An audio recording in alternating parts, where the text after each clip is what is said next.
Welcome back to You in Consulting.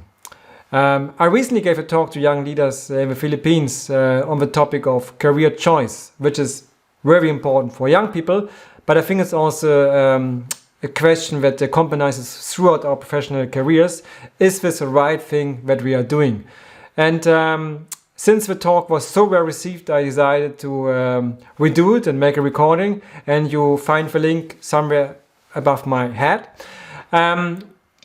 The live session though was followed by a Q&A on the important topic of career choice, and it was quite personal and moving at times. And so for those of you who want to go a bit deeper into this topic of what to do with your career, I invite you to join me and check out the Q&A session following the talk. I'm actually done with my talk. And we can take a look at the end again if something has changed. But for now, I would then go to my little studio and would hand the word back to Dexter and Constanza. Thank you very much. Thank you. Thank you so much. Thank you so much, Jorg, for that very engaging talk. It was great. And we've also, as you have seen, maybe you can look now at the chat box. There's been a lot of participation there to the different questions that you asked. People were also commenting and sending some of their thoughts. So now we can go on to a Q&A.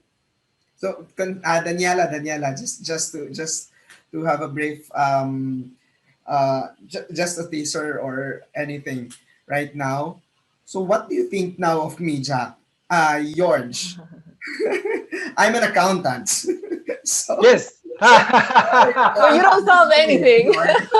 You just notice the problem. To be honest, I can tell you because I think you are important, because this comedian said accountants only point out errors. But that's important because we need to be people of a company who find these errors. So you have your contribution, my friend. And we are not comedians. Thank you so much, Jorg. So anyway, let's continue, Daniela, with the Q&A. Yes, please. And actually, the chat is so full, it's for me hard to move through. So I think if you have questions, maybe can you type them again, or maybe also can you, okay, now I can see a bit. Yeah. Let's see if anybody has questions, go ahead and type them in the chat box. Maybe I can ask one to start. So for some people, they're in a situation where they feel like they like doing certain things, but they're not very good at anything, right? And for the model that you shared, like it's a combination of what's profitable or what's in demand, what pays, right, with something that you love, and also something that you're good at. So for people who feel like, yes, they like doing this and that, but I'm not very good, what would be your suggestion or your advice? Okay. First thing is, I would want you to ratchet up your confidence, because I think what you said, Constanza, is not true. We all are good at certain things in life, and I think maybe you are just very humble about your own skills, or maybe very polite, right? And that's why actually it's good to ask other people for inspiration, what they think. If you yourself are unsure what you're good at, reach out to others and ask for encouragement. Ask them, what do you think I can do well? Because I'm a bit unsure. And then actually, they may observe certain areas in your life that you haven't been aware of. There's even, myself, I'm a confident person, but sometimes I get a compliment on something. Really? I didn't even notice. To expand a bit on this question, Constanza, I once attended a conference of a speaker who said something like, we all have some abilities that are very common sense to ourselves because we do them every day. But for others, potentially they are very valuable. So, and I asked myself when I set up my own business, I was thinking, what is something that I can do well, that others would like doing, right? And I figured actually I worked for 5 years at one of the most popular employers in the world, and probably people will want to know how to get there and how to be a successful management consultant. So this is how I found out my number 2, what I can do well. And I suggest to all your participants to do this as well. That's great. Thank you. Thank you for that. Okay. So There's a maybe question in the Dexter, chat box. yes. So from Abby Sarmiento, she's asking, do you suggest for young students to take PhD? Is it worth it in the long run in your career? What's your advice to students to deciding to take graduate studies? Okay. So if you're a young student, you're probably still busy with your bachelor and then you have to do a master in between. But it's good that you think about it early. So I think a PhD is a double-edged sword because I always kept saying, I mean, PhD, depending on the country, in Germany can take 5 years. And I did it in UK, it took me like 3 to 4 years. A PhD is an opportunity for yourself to spend a lot of time on just one subject. You can go really, really deep. That's actually great. But also, doing a PhD, you have to spend 3 or 4 years on the same subject, right? I mean, so I was doing climate change economics, and it's a very exciting topic. But after 4 years, can get tired, right? In the long term, I think for me, it pays off. It's worth it because maybe, you guys, you may become 100 years old. I mean, you in the Philippines or Malaysia, you're very healthy people. You may crack 100 years. So if you take out 3 or 4 years to work on your vocational skills, that's a very good investment. And I think the long term, you do get respect for like having your doctor, your research in your area. I mean, I must tell you, in Germany, the doctor is very highly regarded. In other countries, not so high. But I think it gives you a good reputation. And also, it teaches you skills. I mean, you really have to have a long brief to do something, right? Because it's a long time to work on this. But if you have accomplished a PhD thesis, then you have actually, you can do a lot of different projects. Having said all that, so for me, PhD is a good choice. I also think of opportunity cost. So 3 or 4 years in your life is a long time. You can also set up a business in that time or like earn money and so on. So if you think you have a long life and you don't have urgency, and then I would say consider it. If you want to earn money as fast as possible, of course, you can also skip it. So I think I'll be reading the questions coming from Berlin Santos. So if if my passion cannot feed me, sorry, nawala. Can you say again? What? If the passion cannot feed the person, Berlin. Maybe actually, Dexter, I think it means like if your passion is something that really doesn't pay very much, so you cannot live off of it. What is your passion? You do? Who's asking that? What is the passion you're considering that you think you don't get paid for? Berlin.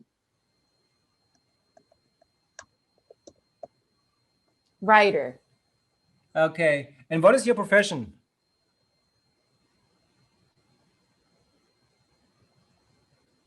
Because I think writing is your passion, and what is your profession, or what's the difference? I want to understand your example so I can give you a better answer.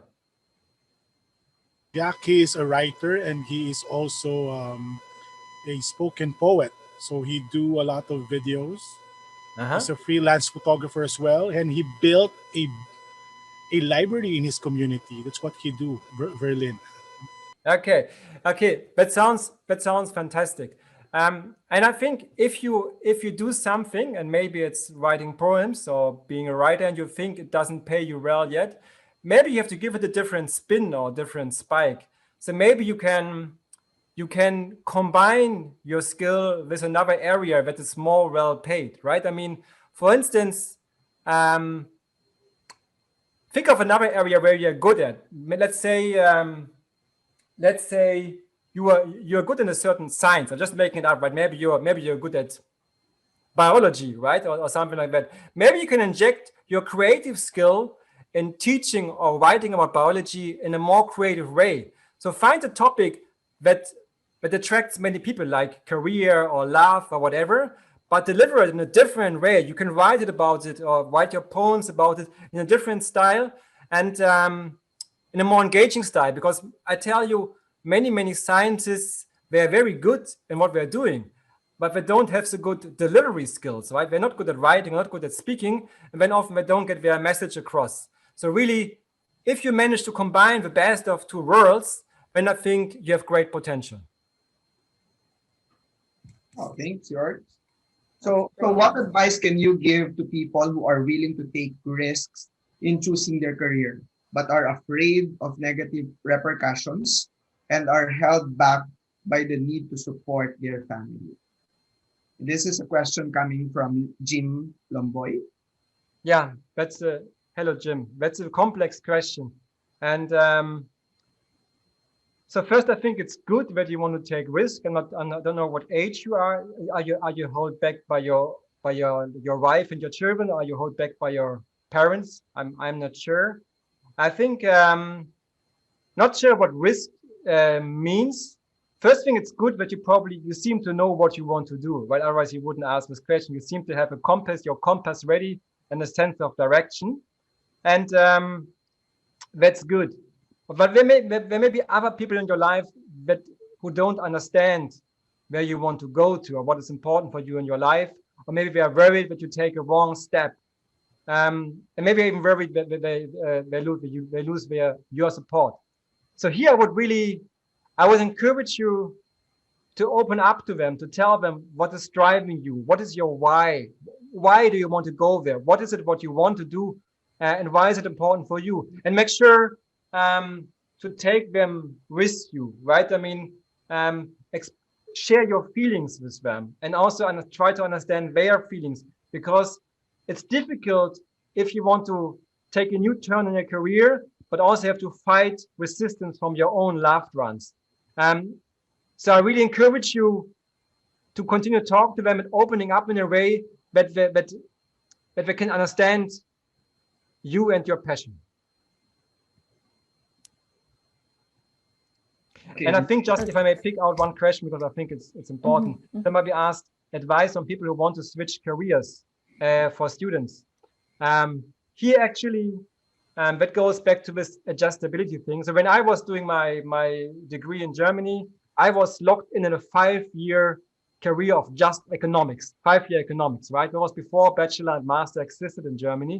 So I would actually, what you can always do nowadays, if you do a bachelor, you can always switch to a different master degree, right? And I would encourage you to do that, because in the end, if you now go and apply for a job, it's good if you can point out or sell different sides of yourself. Maybe you did a kind of first degree in psychology, then you do business on top, right? Or the other way around. And also, if you already have started a job and have started a career, think of the skills that are transferable. So maybe you have done certain things in a certain industry, but the daily work you do, you can inject into another run. So really try to think flexible. Don't get stuck in your mind. The skills you have developed and are applying right now, you can probably plug in somewhere else. Wow. Thank you for that. Maybe we can go with one final question. We have one, I think, that we didn't read.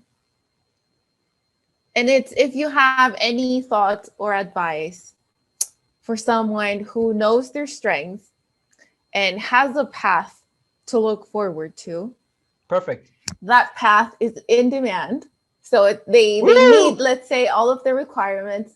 However, they have parents who already painted their future career and it's in contradiction to their own. Do you have any thoughts on how to, deal with that, how to manage that with the parents who are set on a different career? Okay. That you should. And I have to tell you, this is a very Filipino question, because I think in Europe you would have less of this issue, right? I mean, because people are taught to be individuals and like to do what they want and so on. And I understand that you maybe have different restrictions. So first, I think the parents to tell you what to do, they tell it to you because they love you. Okay, they want you to be successful. They want to be there for you. They want to help you. Probably, parents always say, my children should have it better when we have it today. And so they probably inject all their hopes and passion in you. And having said that, of course, time has changed. So careers that were available 50 years ago, 40 years ago, have changed. Or like maybe you now have new career ideas that actually haven't been existent 50 years ago. So I think I will give a similar advice to what I just said a few minutes earlier. I think you have to open up to your parents, and you have to share your emotions, and you have to say, Mom, Dad, I really want to make you happy, and I want to make you proud, and I understand that you want me to do that, but I really myself in my heart, I have doubts that this is the right career path for myself, right? Let me please try what I think is the right thing for me, and if I fail, I can go back on the track that you want to do, what you want to have for me. But please give me a chance, and also please give me advice, and please give me your support. That's very important. And also, I think if they insist that you need to do what they want you to do, I think you should tell them, Mom, Dad, there's also the risk if I now comply with what you tell me what I need to do, then maybe in 5 years I will be unhappy. And I will not feel energized. I don't feel inspired. And then maybe 5 years later, I will still change my career because I don't feel it, right? So show them that you honestly engage and think about what they want you to do. But if it's really not for you, you have to explain to them and ensure their support on the way. I hope it helps you because I know it's not easy. But I wish you the best of luck, and already congratulations that you found your passion, what you want to do, and hope it pays well for you as well. Thank you. I think that's a really thoughtful, a very, very thoughtful answer to that question. And if I might add a comment, I think it's really nice what you said, that it's not a sort of just go your own way and, you know, like reject family, reject parents, but communicate, explain to them, like understand where they're coming from, and then try and get them to understand where you are.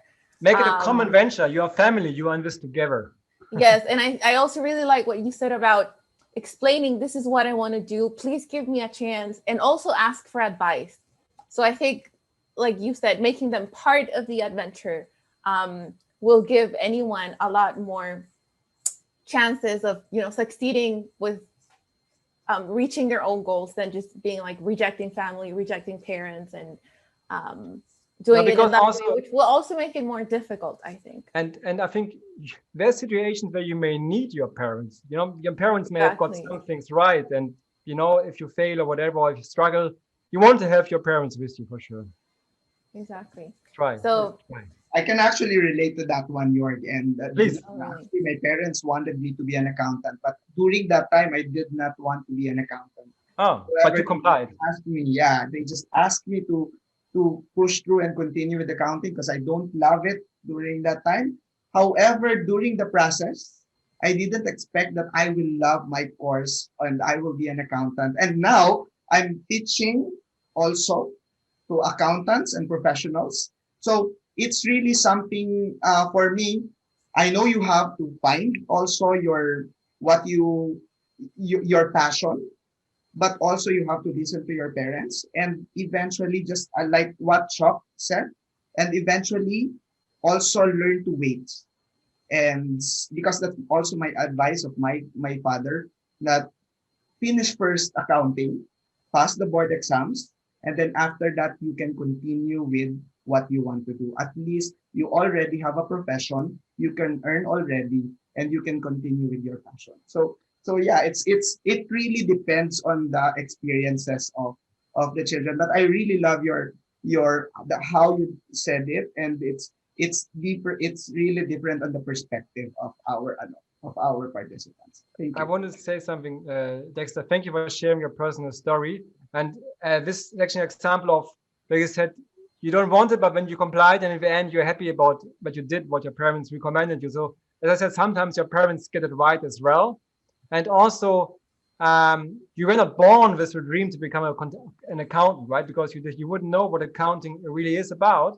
And that's what I'm saying. I mean, over time, you learn new skills, you learn new passions. So you have to be open to it. But also, you said now you actually in a teaching job as well. You teach accounting, and maybe so you have managed to combine your field of or your subject of expertise, and now use it from different angles. I mean, like myself, right? I mean, I'm a management consultant myself, but I'm also teaching it, right? So and it's fun to do it from different sides, from different angles. Thank you so much, York. And let us continue with our, with our program. Thank you so much.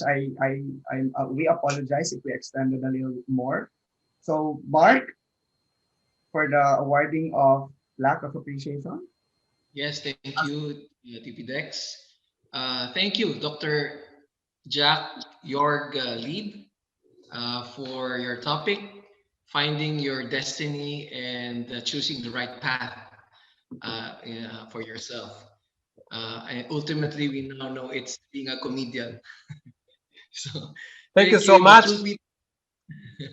Truth be told, thank you for your wonderful talk, inspiring and insightful, with lots of data and a lot of figures that our 236 RILA participants can take home and choose the right path if they are still thinking on changing their path they are in now. So in behalf of the RILA, the Rotary Youth Leadership Award Committee team, would like to give this certificate of appreciation to you in your commitment and support to our RILA yearly annual celebration, signed by all of us to a RILA committee, which is led by past President Maria Togano, our chairwoman, and also our very own district governor, Odita Riela of the 3810, encompassing Manila, Pasay, Cavite, and Mindoro. So once again, thank you in behalf of RILA 2021. Thank you, sir.